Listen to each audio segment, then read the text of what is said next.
Right, get out of here. And Game Informer punish your enemies with new moves, interactive environments, and new fighters. I've tried it, and Grand Theft Auto Vice City can really change your life.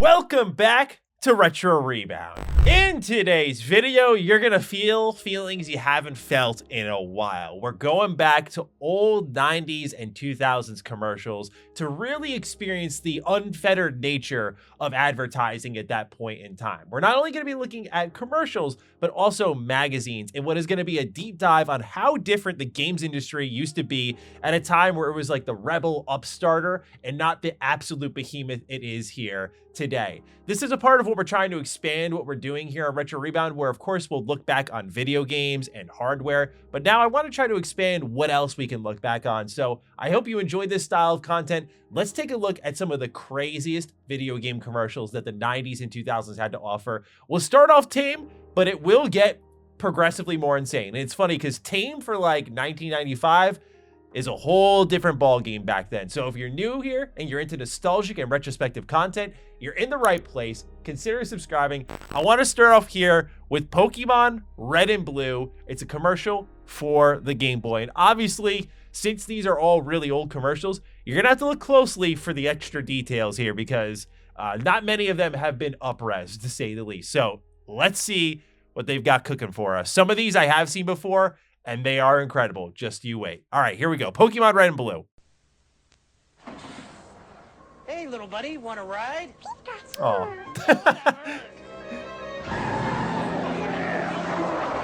Oh no, not the evil bus driver. Right back.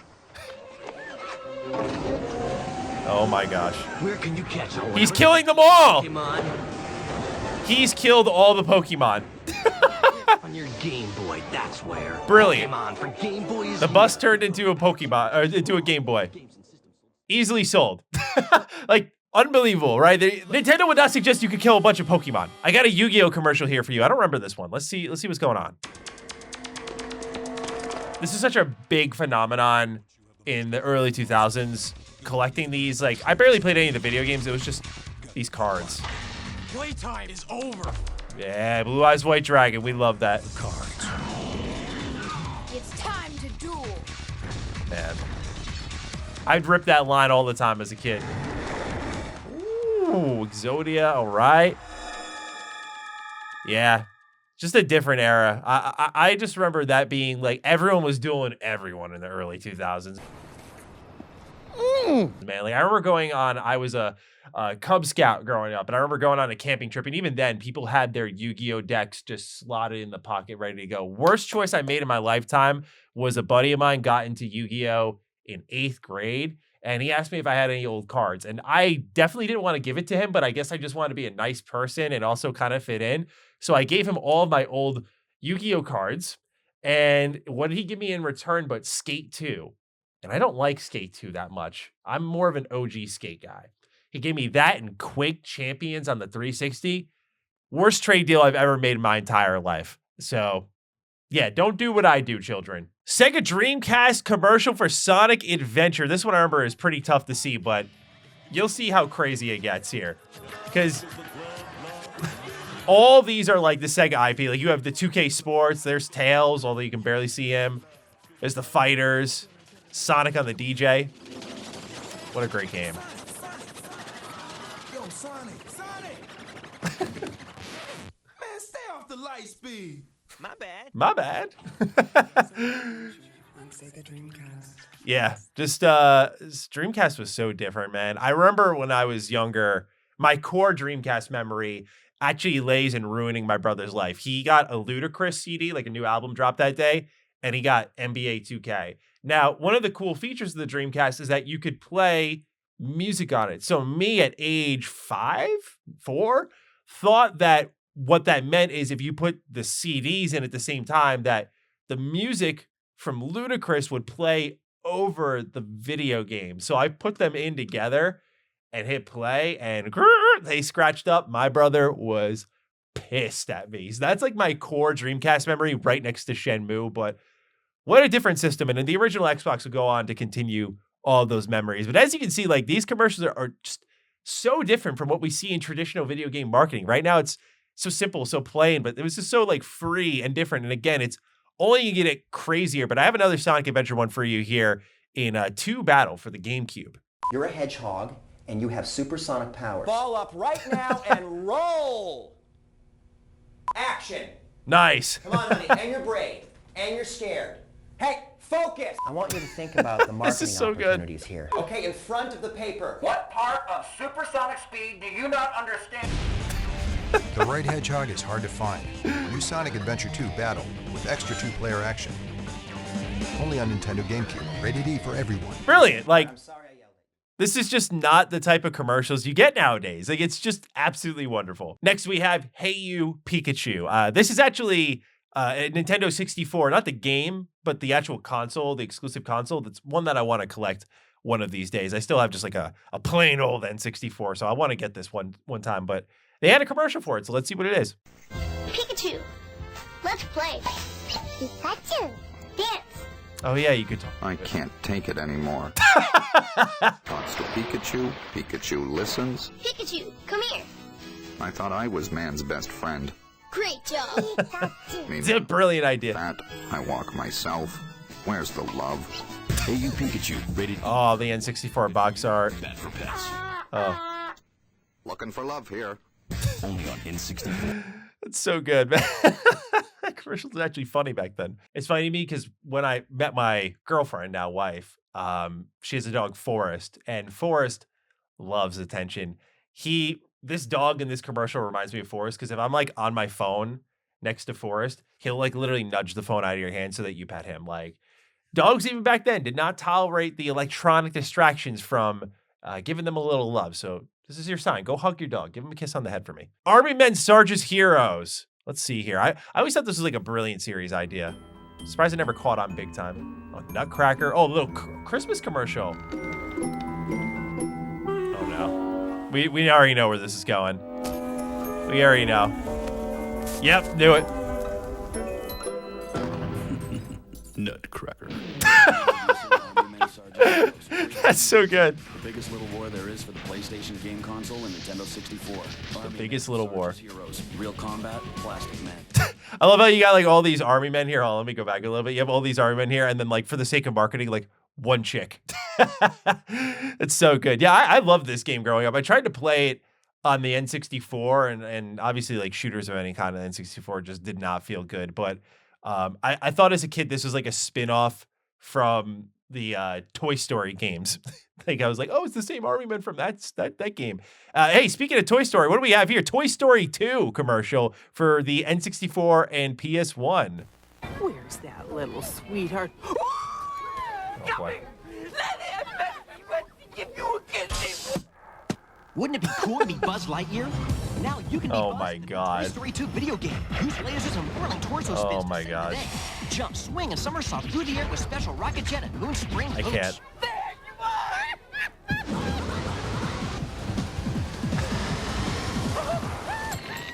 In the new Toy Story 2 video game, you are Buzz Lightyear. Just looking at that box art and everything, I really miss that. Like, I just have this image in my head. It's burned into my brain of walking into Toys R Us and just seeing shelves of N64 games. And like, that is my one memory of it. Like, I don't ever recall seeing N64 games on a shelf outside of that moment there. But anytime I see like a full, clean, boxed N64 game, it's like the most powerful form of nostalgia, probably because I yearn to re-experience something I feel like I got to see so little of. Same with the PS1. Like a lot of I feel like my core memories lie in like the PS2, original Xbox, GameCube, and on. Even though the N64 was the first one I played, like that was when games were sort of a form of magic. Like your new games would just appear because your parents would be like, great, and go out and like get you a new game or something like that. And just be like, surprise. In the case of my mom, I remember at my first day at preschool, she got me SpiderMan 64. And it was just like in the Toys R Us bag there. So like, games would just spawn as a kid growing up. So I only got to see these really in store. Like I feel like once, although probably multiple times, because, you know, doubt my mom was leaving me home alone growing up. So I'm sure I saw it multiple times. So that's like the one time I felt cognizant of it. So anytime I see this stuff here, man, I miss it. All right. WWE Smackdown. Here comes the pain. Early 2000s plus WWE. You know this one's going to be unhinged. Let's see what we got here. Oh yeah, Brock Lesnar was the face of this game, and this was during like Brock Lesnar's like douche phase. Chris Benoit. Wow. In the elimination chamber. You're nothing, Lesnar. And that punk John Cena. John Cena. That version of John Cena is so missed, man. But no matter what they do, this is very serious. no matter how hard they try, All the backstreet brawls. Damn. Oh my god. that can stop. Oh my god. Yeah, here it is. WWE. Braun tennis match. Oh right no. Now. Oh no. Oh yes. Yep, this makes sense. This makes sense. Oh my god. Bro said I win. That is insane. That is so crazy, bro. That's what I'm saying. Like these commercials were so insane back then. This is why I say unfettered creativity. Like they were like, yeah, you want to insinuate that? All right, go ahead. Let's do it. Pokemon Stadium. Let's go back to our PG format for Retro Rebound, shall we? Let's see what Pokemon Stadium's got going on here. This is my favorite Pokemon game on N64. Wow, this is cool. Damn. It's a battle for destiny, a battle for glory, a battle for Pokemon Stadium, the place to prove you're the ultimate Pokemon. Interesting thing with these. Oh yeah, Game Boy Connect. Then, for the first time ever, battle in 3D.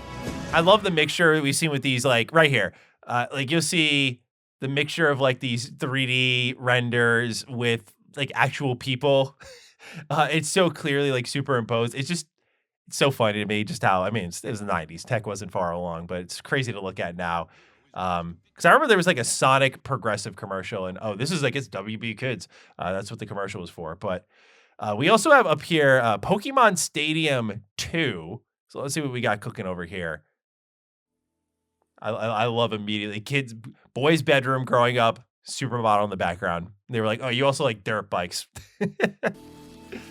Oh, Pokemon Gold. Oh my gosh, she comes out of the... Nothing matters to him except Pokemon. That is so good. That's real, man. That's real. That's real. October 19th, yeah. Hey, that's real. Good for them. Now, of course, we're going through a lot of video games here. We're going to continue to do that. But I also want to take a moment to just look at some toys during the early 2000s. Especially ones like the Mega Man PET. This is the personal terminal you got in the Battle Network games.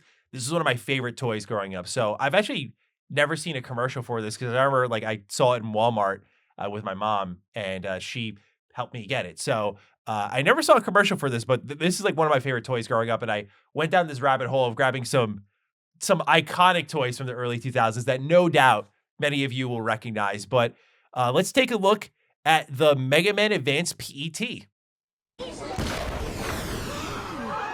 Oh, the crowd gasps. Prepare to get erased, kid. He's a kid too. Why is he calling him kid? Yeah, these were awesome. It was literally like Mega Man meets Tamagotchi. And these chips were cool. Down low. Wide sword battle chip in. Down low. Long sword battle chip down low. defeat your opponent. Yeah. Or take a single player I would like challenge. carry these chips in my pocket everywhere I went. Yeah. Oh my gosh. I think this is what really made me. I guess this was. I always say it's connected to Battle Network, but it's really to the anime NT Warrior. But this was always on me. Growing up, there was a toy. How about I show you a commercial for it? Actually. All right, here we go. Tamagotchis. Well, if it isn't Tamagotchi, her new favorite pet. Yes. So what's that make me? Another jealous pet. Oh, are you hungry? Oh, no. By all means, feed it. Yep. Play till your heart's Yep. content. Look, Goldie. I took good care of her, and she changed again. Yep. Change. How about changing some water here? How about changing some water here? Tamagotchi can pause. I can pause too. Want to see that again? Tamagotchi, the original So virtual good. reality pet. Your care determines the pets you get.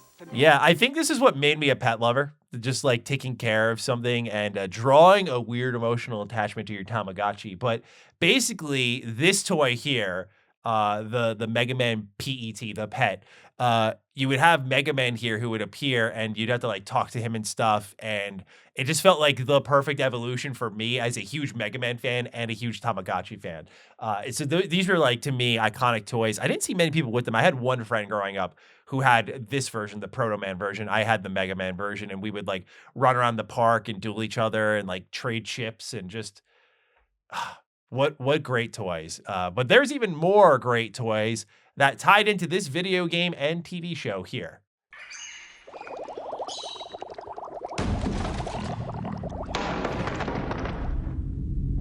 What could it be?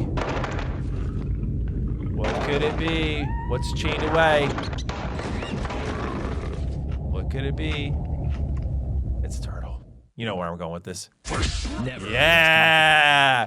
Teenage Mutant Ninja Turtles, the video game. Rated E for everyone. 1, 2, 3, 4. Teenage Mutant Ninja Turtles. From burned into my head. Yeah, I remember getting that game for Christmas, and this game has an Easter egg, as we covered in our retrospective, where when you play the game on Christmas, like your outfit will change, and so everyone will have a Christmas hat on. And that's why this game is like a Christmas game in my head at times. Like I always play it around the holiday season. But nonetheless, it gave birth to some really amazing toys that I wanted to show you all. So let's pull them out here. We have this here in the Playmates Toys 2003 commercial. And yep, this is that right there was a classic. All of these Playmates commercials with the turtles would involve them pulling you down into the sewer every time you get abducted in these commercials.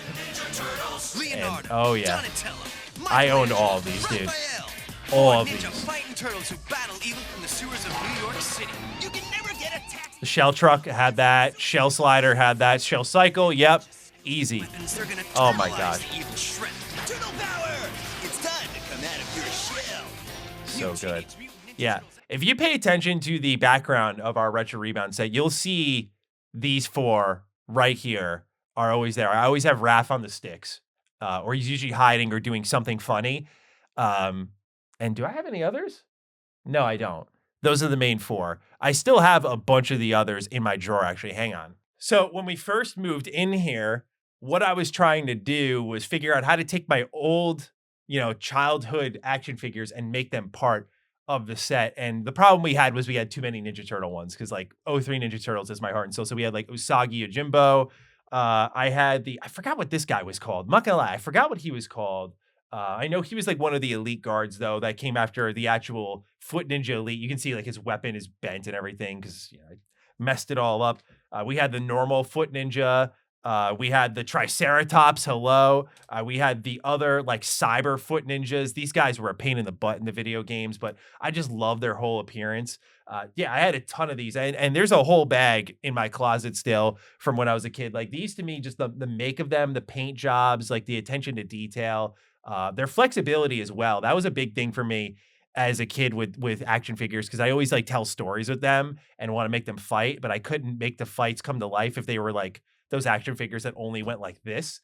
So yeah, a huge nostalgic outburst there for these toys, but I remember these so well. And this is actually a minute and a half long. This is our longest commercial yet, because I think this is a compilation of commercials. So let's see if we got any others here to look at. Oh yeah, we do. Yep, here we go. He's gonna pull them underground. Yep, there it goes. Told y'all. The Teenage Mutant Ninja Turtles got a new set of wheels. The Battle Shell. Oh, it's a battle shell. Yeah, oh my God. I remember always losing those little missiles. And the turtle base inside. Trouble ahead. I wonder if they have a commercial for the Ninja Turtle lair. Sure beats your dad's minivan. What are you doing? Here we go. Getting abducted again. The turtle sewer lair with yes. This was it. This was the dream toy as a kid. I will remember jumping into my parents' laps in pure excitement when the amount of traps and tricks in here. Yep. This defined early 2000 toys. They had all the little traps. Yep. No one can invade our lair. It's time. Oh my gosh. Look at that, man. I think that was $50 back then. What would that account for? This is 2003, right? Okay, we have an inflation counter here. So let's say it was $50 in 2003. That was almost $100 for that toy. But man, it was worth it. Shout out to mom and dad. Really coming in clutch. Now, I jumped ahead with the Ninja Turtles, but of course there was also the Power Rangers. Hello. Power Rangers were huge in the late 90s and early 2000s. And so we got a couple commercials for them here. This is just promoting the Power Rangers in general, particularly the best era, Mighty Morphin, right? The Red Ranger and the leader of the Power Rangers. Wow, it's the Red Ranger. Oh, he's so morphin'. What? It's ugly, but when I call on the Power... Did I hear that right? Girl, I'm sorry. I hope you got paid good for that. What was that? The Red Ranger. He's so morphin'. Yo. Wow. I don't think I got words. All right, let's keep watching. Taking on some of the meanest uglies. But when I call on the power of the mighty Tyrannosaurus, I kick it. Oh, yeah. Those are some slick kicks, dude. That was good. Monsters. And he's jacked, dude. Man, Got a great. superhero's job is never done. So be sure to watch me and the other Mighty Morphin Power Rangers Yeah. Mondays and Saturdays. Right on. Well, part of the Power Rangers surge, and pretty much every surge in pop culture, is that fast food restaurants would get involved and give you toys. This is when they were just mass producing random little giveaways. Sometimes you get really cool ones like, where is it here? Hang on, I got it on my desk somewhere. Like this right here, which I've had since I was a kid. These are the gold-plated Pokemon cards that Burger King was giving away. And I mean, listen, like, this is legit metal. They were giving these away with your orders. And I think 98 is when it was. And this got passed down to me from my brother who just didn't want it anymore. And this is a Charizard one. You'd think these things would be like really expensive, but they're not, which always blows my mind. But this is like one of my favorite collectibles ever. I always have it on my desk. It's like a mini good luck charm to me. So I always have it just right nearby. But they gave away tons of awesome stuff, and they would tie it into pop culture. Like there's Dragon Ball Z figures that you could get, but there were also Power Rangers coins that I remember. And they did Power Rangers action figures, I think, but I want to show you the coins first. And this is with McDonald's, of course. McDonald's. This is what I love about the 90s commercials and the early 2000s, is that they try to make everything epic, right? Look at this. Like, they're just all spawned outside of McDonald's. Like, they actually had to take this shot, which is so funny to me. Now, when you buy something to eat, you can get a free Power Rangers Power Coin. Yeah. My brother loved the Mighty Morphin Power Rangers. Because you're not the So only cool. one who wants Power Rangers. Yeah, just so good. And I remember when I was a kid, I think it was Lightspeed Rescue was the main era I grew up with. I loved them too. And Burger King also did a promotion with them to give away Power Rangers action figures. And so that was like my closest memory with that. But just that was a great time where fast food outlets give away everything from like toys to, I guess Burger King always did it well. Video games. Hello. They did like 3 of them. So is that still a thing? I'm not trying to say this in like a pretentious way. I don't do fast food anymore. I haven't for years. So I don't know if like little fast food giveaways are still all the rave, but nonetheless, very, very interesting to see how different things are nowadays with what they'll give you when you buy your food. I do have a couple other toys I want to show you all. Naruto toys were huge in the early 2000s. I remember having a headband. You've seen me. It's funny. I'm like, I'm turning 30 this year, but you've seen me wear them in videos. I still own the headband right here that Naruto wears. And I love to throw it on for the occasional ninja-inspired video because he's the ultimate ninja in my eyes. But nonetheless, they had great toys growing up. So let's see what this one is. Zabuza, like OG Naruto. Oh my god, the Demon Windmill Shuriken, Zabuza's blade. Oh my gosh. See, the thing that always interested me when looking back on these is when he's slashing through these, like, as a kid, this sold the idea. This is what the toy did, but you would never do anything this cool ever with it. That was the sad reality that we all recognize as adults now. The way these commercials like would sell, even like little electronic monster trucks that you drive around, like they barrel through rocks, they barrel through walls and everything like that. But you never do that. You just like ride it around your driveway. It would never be nearly as epic as these commercials, and everything these commercials did just made them look so much cooler. But oh yeah, look at that flip.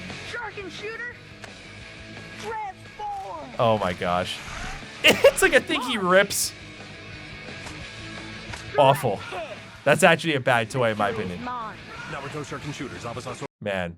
And this was during the their first mission as Squad 7. That arc just broke my heart as a kid. I'll just say that. If you haven't seen it yet, peak Naruto. And we have deluxe action figures. Put your ninja skills to the test with Naruto Deluxe figures.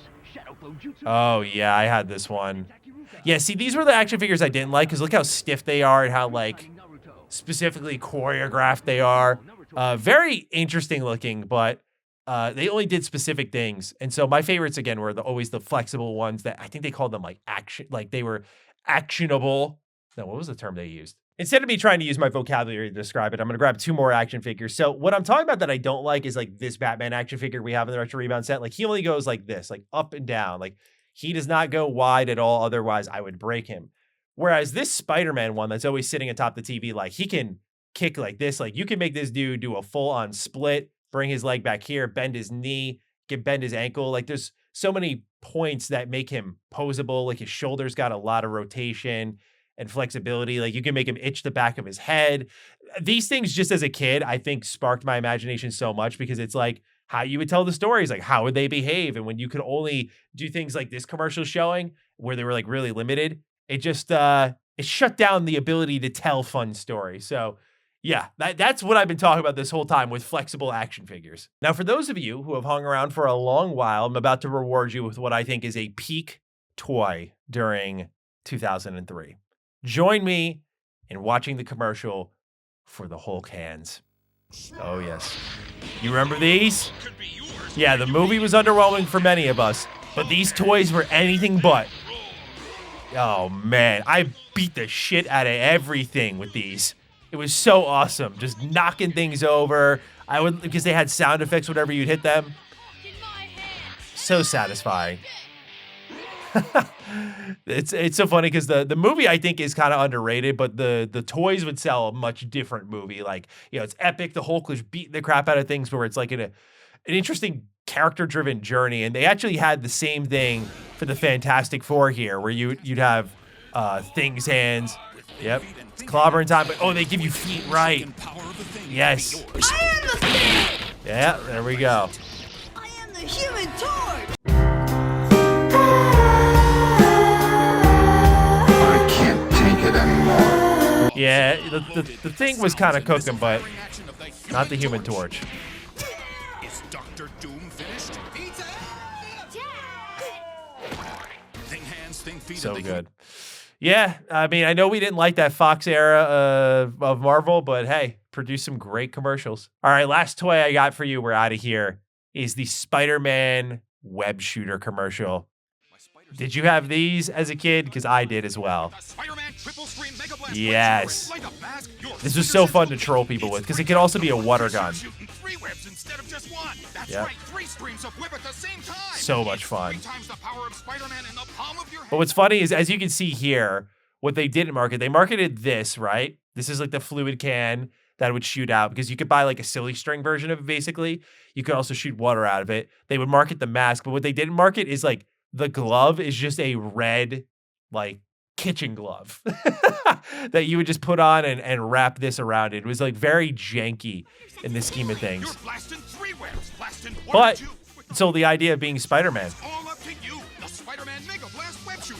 Look at that. This thing was so cool. I would torture my family with this. They regretted getting me this one. I had so much fun with it. All right, ladies and gentlemen. Well, that does it. Those are video game commercials in the late 90s and early 2000s. I hope you enjoyed this trip down memory lane, really. Looking at this stuff, man, I always say that we're always blinded by some level of nostalgia, but I feel very fortunate to have grown up during what I think is creatively like the most ambitious time human history has really ever seen. Like, it was an era of technology advancing at the same time as us figuring things out. We're kind of in a period now where things are figured out in a lot of ways, and we're getting near the cusp of it, like advancing one more into what I think will be a new creative age. But we're gonna obviously have those clashes with things like AI and whatnot. It's very much a different ball game. But back then, it was so amateur. We didn't know like there was a right or wrong way of doing things. You would just make things, and sometimes you'd crush Pokemon in a car compactor. Sometimes you'd have a pretty simple, innocent Spider-Man web shooter commercial. Like, you just got everything in between. There was no real right or wrong way of doing it. And so, yeah, I hope you enjoyed this. I had a lot of fun doing it. If you want to see anything else, like maybe some video game magazines, go ahead, fire away down below. Would love to show you some. Got a massive collection I could show off, and we can go down memory lane that way. But nonetheless, ladies and gentlemen, let me know your favorite commercial. And with that, I will catch you in the next Retro Rebound. Peace out.